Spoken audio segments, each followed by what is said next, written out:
Hello, my name is Arianti Kurnia Dewi from the Department of Guidance and Counseling, Faculty of Educational Science, Universitas Pendidikan Indonesia. Today, I will present a topic entitled A Systematic Review of Academic Procrastination among Students' Psychological and Environmental Factors. Good morning, everyone. Thank you for being here today. I'm really excited to share with you the finding of our systematic review on a topic that I'm sure many of us can relate to academic procrastination. Now, who here has ever put off studying for an exam until the night before? Or maybe delayed starting an assignment until the deadline was just around the corner. If you raise your hand, or even if you didn't, you're not alone. This is what we call academic procrastination, and it's incredibly common among students everywhere today. I'll walk you through our research that examine why students procrastinate and what we can do about it. So, let's start with what academic procrastination actually means. Simply put, it's when students voluntarily and irrationally delay their academic tasks. The keyword here are voluntary and irrational because we're not talking about strategy planning or necessary breaks. We're talking about putting the things off even when we know it's going to cause problems later. This behavior is incredibly common. We see it across all educational levels, from middle school all the way through university. And here's what's important: procrastination doesn't just come from one source, it's rooted in both psychological factors, things happening inside the student mind, and environmental factors, things happening around them in their surroundings. Unfortunately, the consequences are quite serious. Procrastination leads to poor academic performance, increased stress level, and can even contribute to mental health problems. That's why understanding this phenomenon is so crucial.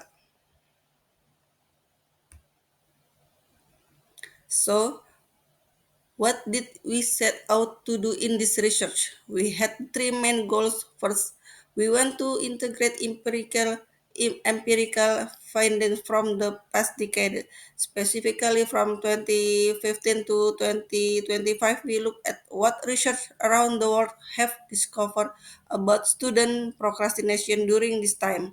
Second, we aim to identify the specific psychological and environmental factors that contribute to procrastination.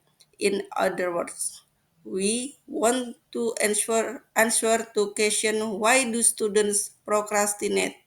And third, we want to provide a theoretical framework that could guide future intervention, because understanding the problem is just the first step. We also need to know how to help students overcome it.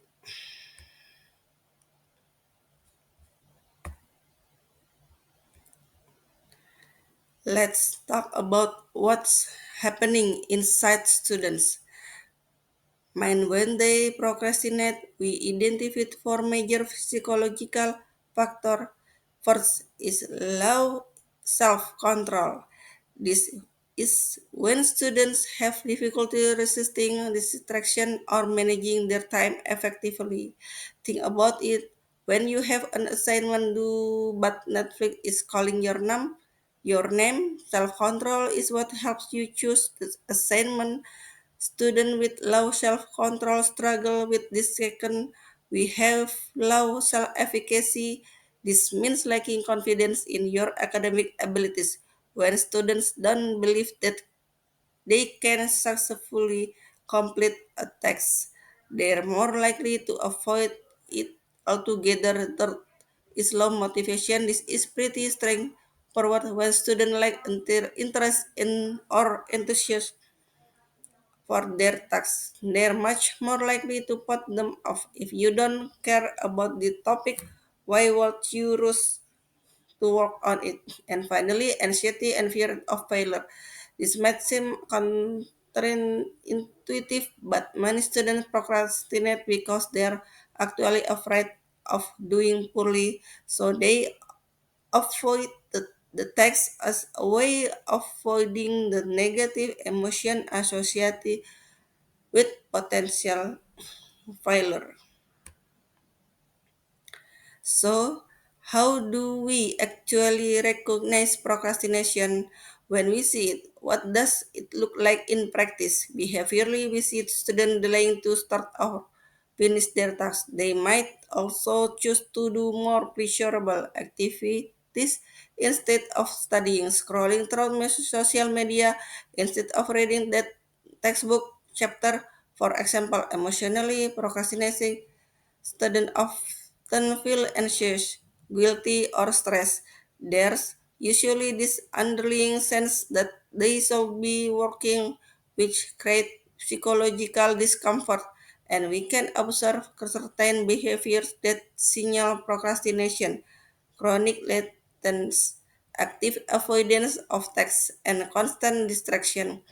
These are the visible signs that as now let's look at what's happening around students. The external factor that can encourage procrastination. First is lack of parental support. When students don't receive adequate guidance or supervision at home, they are more likely to delay their academic work. Having someone to provide structure and accountability really matters. Second is peer influence. If your friends are all procrastinator, you're more likely to be one too. Students often follow the behavior pattern of their peers even when those patterns are helpful. We have teacher and school condition. When lessons are boring or when the workload feels overwhelming, students are more likely to procrastinate. The way material is present and the amount of work assigned both play important roles.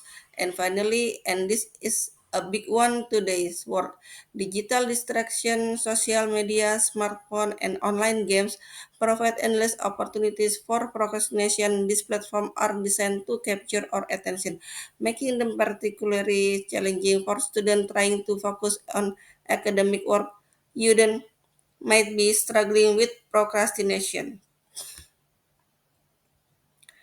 So, how do we actually recognize procrastination when we see it? What does it look like in practice? Behaviorally, we see students delaying to start or finish their tasks. They might also choose to do more pleasurable activities instead of studying, scrolling through social media instead of reading that textbook chapter, for example, emotionally procrastinating. Students often feel anxious, guilty, or stressed. There usually this underlying sense that they shall be working, which creates psychological discomfort. And we can observe certain behaviors that signal procrastination, chronic latent active avoidance of tasks, and constant distraction. These are the visible signs that a student might look what's happening around.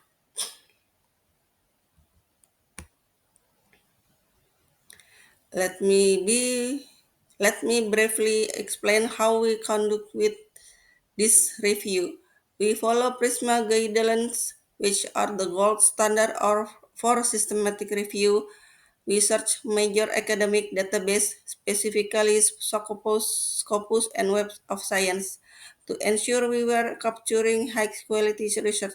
For inclusion criteria focus on empirical studies published between 2015 and 2025 that examine students in secondary or higher education. We went current research on the age group most affected by academic procrastination. We then use the thematic synthesis to analyze all these studies and identify consistent pattern across the research. This allows us to see which factor keep appearing again and again.